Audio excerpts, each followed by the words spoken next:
আজ থেকে 2 বছর পরে যারা ফ্রি ফায়ার খেলা শুরু করবে তারা কখনো জানবেই না যে বাংলাদেশের সিজন 2 এর প্রো প্লেয়ার নামেও কেউ একজন ছিল।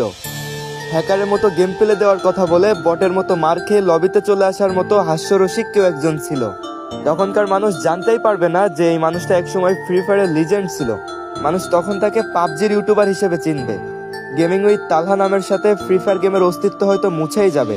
হ্যাঁ, নিউ প্লেয়াররা যখন প্রশ্ন করবে এই মানুষটাকে, তখন ওল্ড প্লেয়াররা জবাব না দিয়ে মুচকি হেসে চলে যাবে।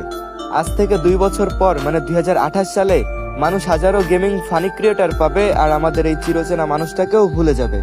2018 থেকে যার ভিডিও দেখে এই পর্যন্ত আসা, তাকে হয়তো আর কখনো ট্রিপস অ্যান্ড ট্রিক্স নিয়ে বারমুডা ম্যাপে নামতে দেখা যাবে না। আর হয়তো কখনো তাকে নিজেকে প্রো দাবি করে এনিমির হাতে মার খেতে দেখা যাবে না। এখন তার দেখা না পেয়ে ম্যাপের এনিমিগুলো আফসোস করে।